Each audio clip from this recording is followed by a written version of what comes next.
Hey folks, what's going on? It is time for me to show black round things on video. What the hell, right? I remember the good old days when I'd go to the record store and I'd ignore all the reissues and find the really nice used copy for like maybe a couple bucks, $5 the most. And I would be really, really happy with it and put it in my collection, and that'd be the end of it. Lately, I've turned into some kind of weird hipster because now all I'm buying is fucking reissues. And they're expensive as hell too.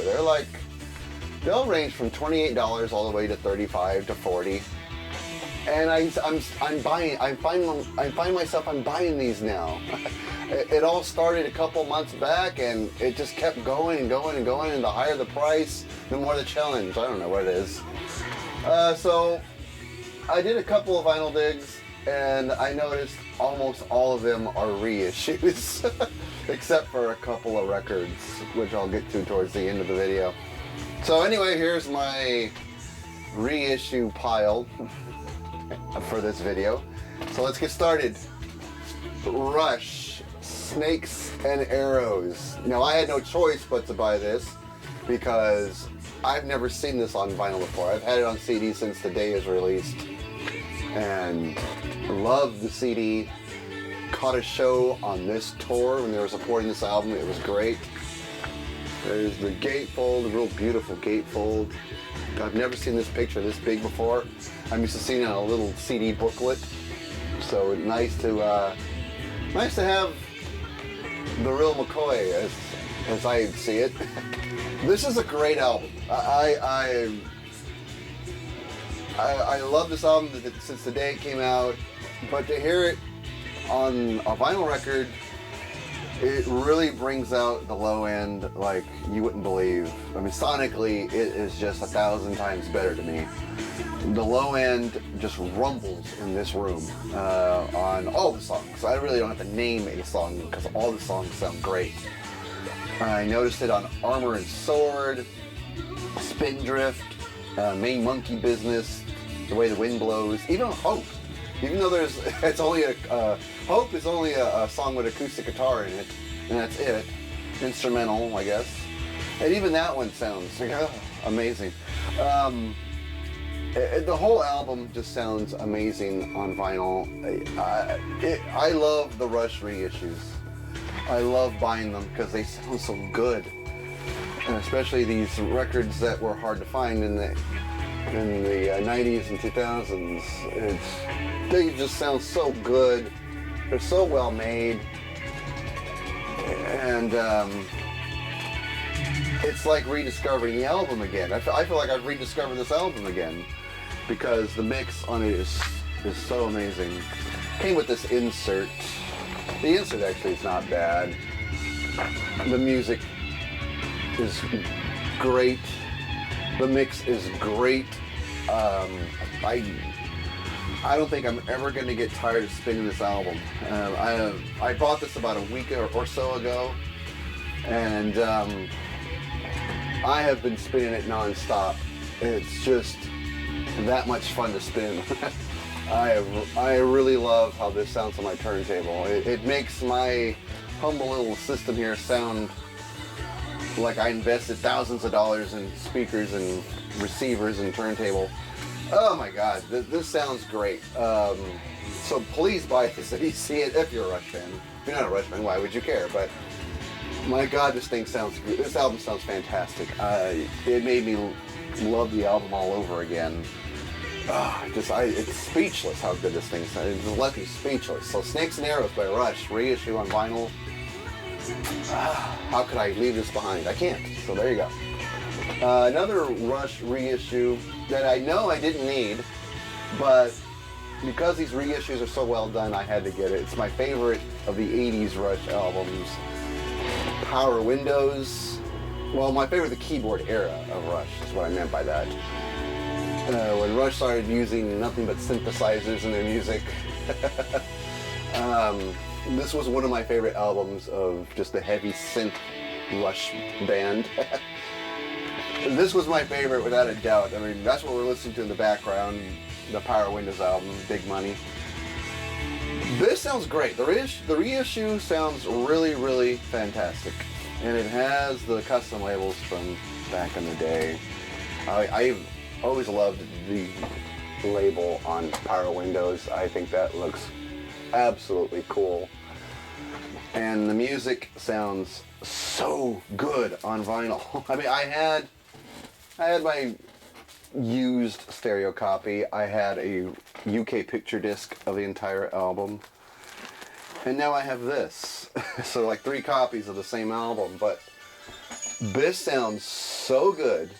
Yeah, this song right here, Grand Designs, just sounds so amazing on vinyl. I mean, this is just the old CD we're listening to in the background. But on this, it sounds unbelievable. This whole album sounds great. Especially Middletown Dreams, which is like, besides this, Middletown Dreams is probably my favorite song on the album. The keyboards sound amazing because they're real fast, rhythmic keyboards, and my God, it just sounds great in this room. I mean, I've had this going on probably a week or so now, and I swear I can't stop spinning this thing. It's just, when I heard it, my ears went crazy. I was like, holy crap, this sounds good. This sounds way better than any of my other copies. Of course, I'll never get rid of my other copies because I love this album too much. Here's the insert with the band photo. That's how they looked back in the 80s. Alex Lights in here. It looks like he should be on Miami Vice, but hey, and in the back is just lyrics. The Rush reissues just hands down sound great. I mean, now I'm starting to think maybe I should just get every single goddamn album because they're done so well and they're worth the money. I mean, they're expensive, yeah, but they're worth it because as soon as you drop that needle on the vinyl record, you realize that every penny that went into buying this was well worth it.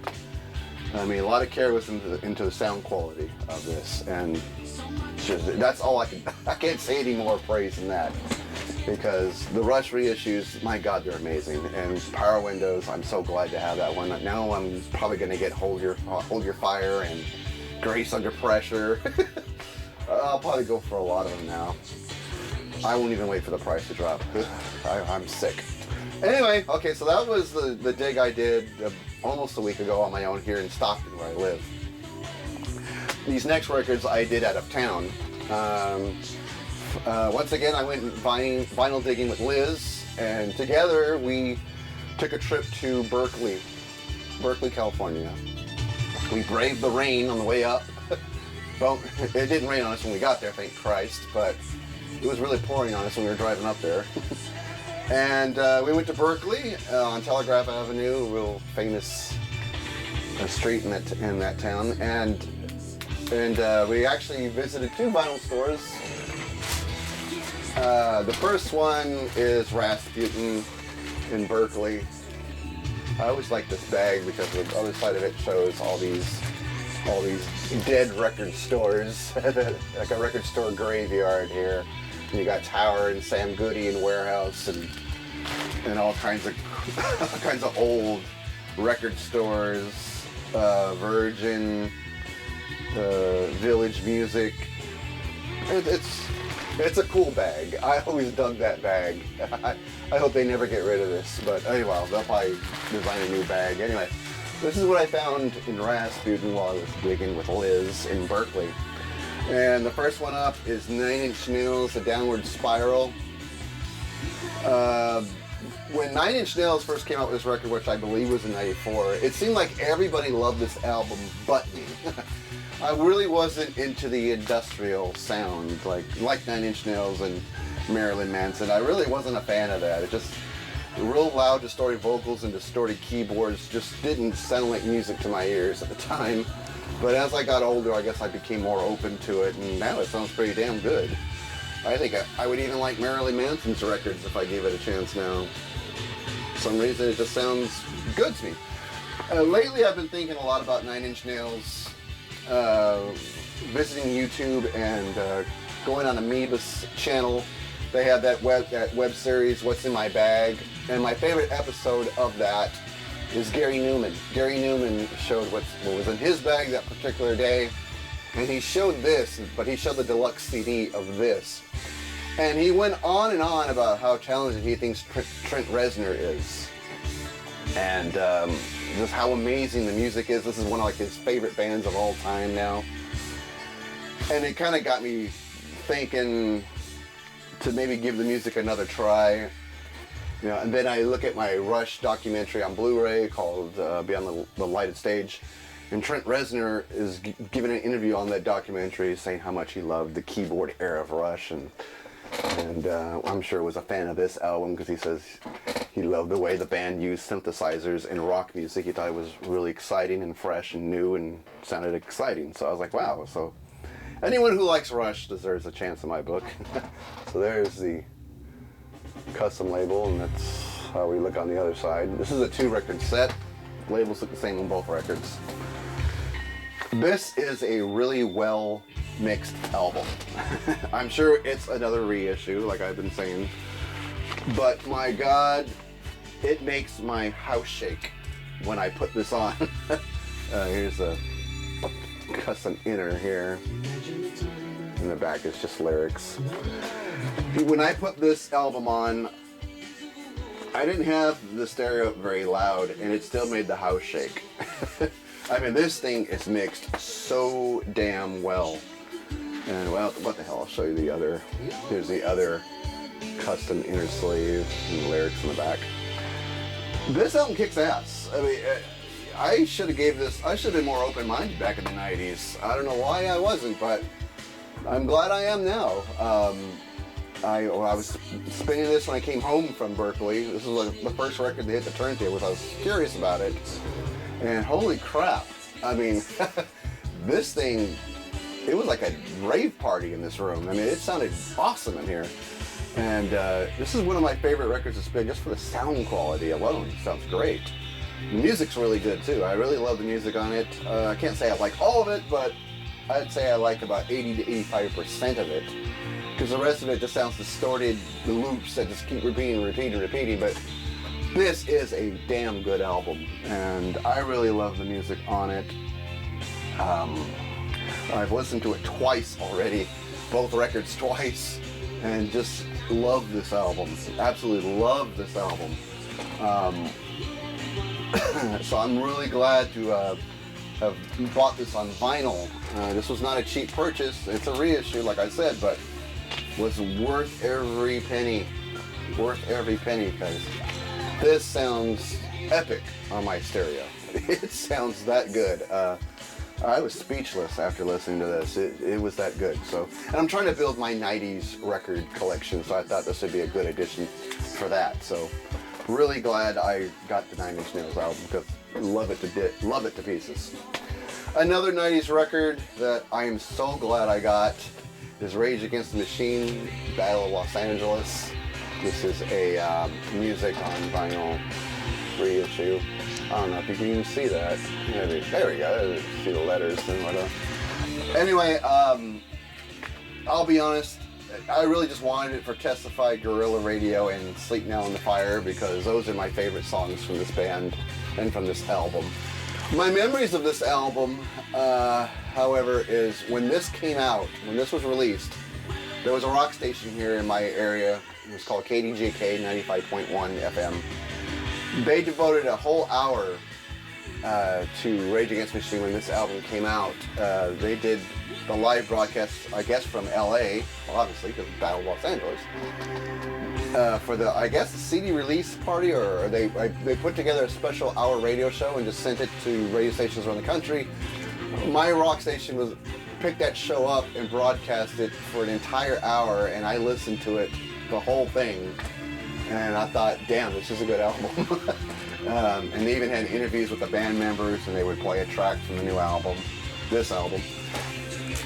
And then it seemed like a couple of years after that, the radio station changed format, and now it's a pop music station. They play modern, crappy music now, and oh, I miss KDJK so bad.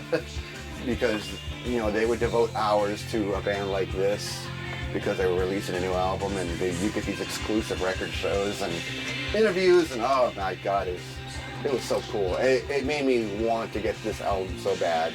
I had it on CD, I think I lost it over the years, but now I got it on vinyl, and it sounds great on vinyl, and the songs I mentioned, Testify, and Guerrilla Radio, and Slate Down the Fire, they sound great on this album, on vinyl, I mean.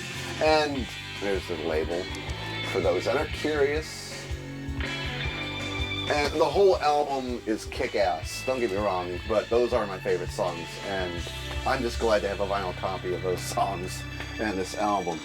This is just absolutely spectacular. This was also a reissue that was somewhat pricey, but this is one of those 90s albums that I am never going to get tired of, and I'm going to spin a million times. I mean, I had the CD when it came out in the 90s, mid-90s or so, and I remember I played that CD to death. And now I have the album, which I'm sure I'm going to play to death as well, because I never get tired of these songs.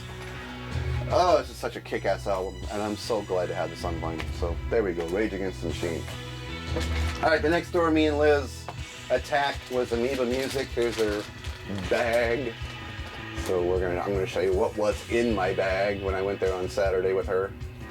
Cool store. I think it's one of the first Amoeba stores to open up, the Berkeley store. I think they opened the Frisco store after that, and then Hollywood, if I remember right. Anyway,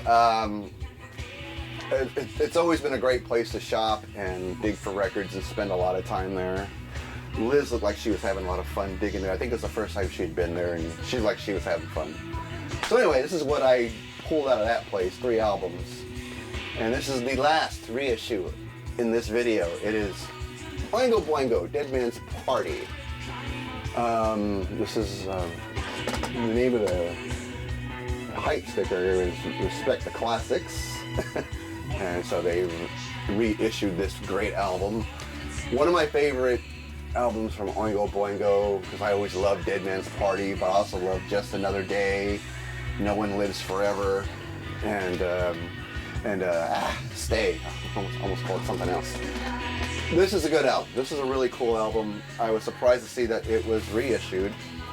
And not only was it reissued, and I guess they remastered the sound because it sounds great.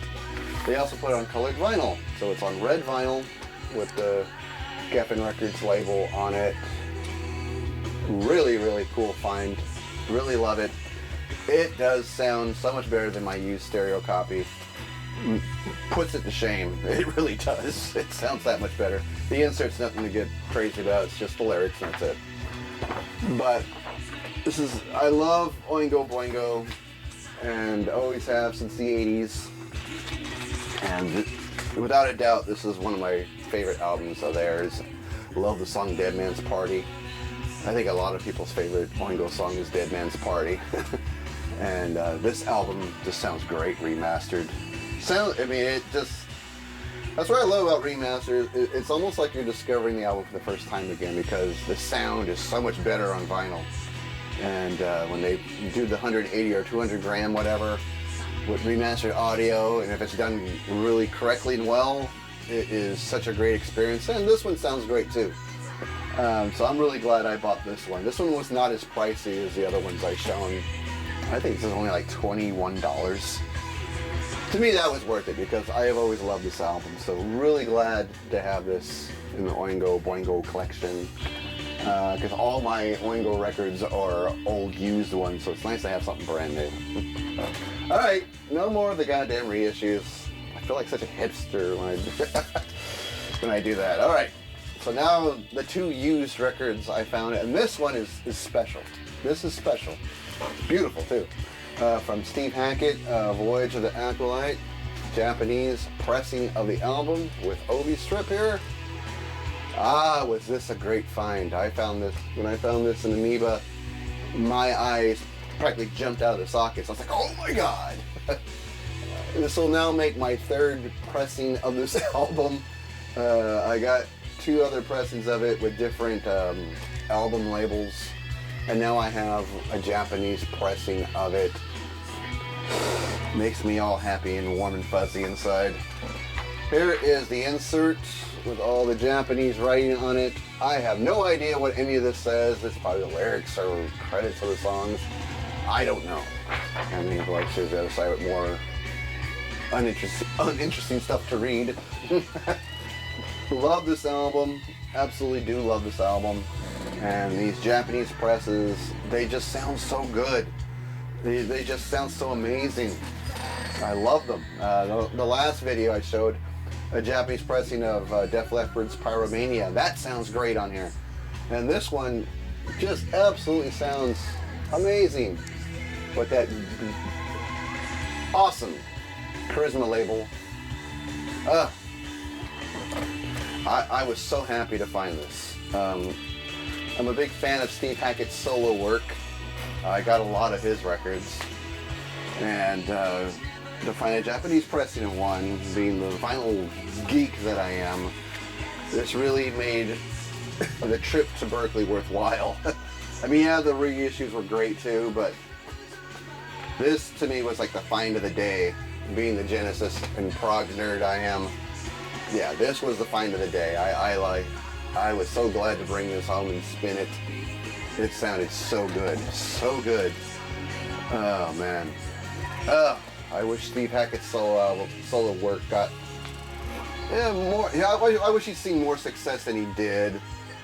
I wish he was up there with Phil Collins and Peter Gabriel as far as popularity goes, because his solo work was really good, and the artwork I thought on his albums were really good too. I really love the artwork on it. His artwork to me was always interesting to look at, and I think his wife did these paintings, or his ex-wife, I should say. So, but they were married at the time, so just an absolutely beautiful record. All right, the last one up. Last one is a bootleg record, live recording bootleg from the band The Cars. And this is The Cars live at the El Macabo, which is in Toronto, Canada. And all it has in the back is just a picture of the band. This was recorded in September 14th, 1978, a stereo recording. This is one of my favorite eras of The Cars, though I do like their 80s music as well. Songs like Let the Good Times Roll, Bye Bye Love, My Best Friend's Girl, Moving in Stereo, Just What I Needed. One of my favorite era of The Cars. I love their sound when they were putting out their first two albums. It sounded great. And El Macabo, and then there must have been some great bands that came through that place. Not too long ago, I bought Stevie Ray Vaughan live recording from that very venue. So obviously it was a good place to play when you were coming through Toronto. So I'm sure that stage seen some awesome shows. Anyway, this is a really good bootleg. It's stereo bootleg, so the sound quality is really good. It's not an audience recording, so the audio is pretty good on it. Just a plain white label, so I had to put in the side 1 and the side 2 so I wouldn't confuse myself when I tried to spin it. It doesn't get more generic than that, right? But they captured a really good show for The Cars in 1978. It sounded like a great show. The band sounds really tight, and the songs sound great on this bootleg recording. I love collecting bootlegs from some of my favorite 80s bands and 70s bands. If I find a good stereo recording of it, I will go for it. I've done a few audience recordings on vinyl. They don't sound so great. So if I do get one of these, I always make sure at least it's a soundboard recording or a stereo recording. And this sounds good. This sounds good. So real happy I put this in the collection. All right, that's it. I'm done. That is my big dig from Berkeley and from Stockton. Like I said, way too many reissues. With Phil Collins reissues coming out, the reissues are just going to keep coming and coming and coming, sadly, and my wallet's going to get raped like you wouldn't believe. Anyway, that's going to do it. Hope you guys enjoyed it. Leave me some comments and I will comment back, and we'll get a little conversation thing going. And I don't know why I'm doing this. Anyway, have a good night, everybody. See you at the next video.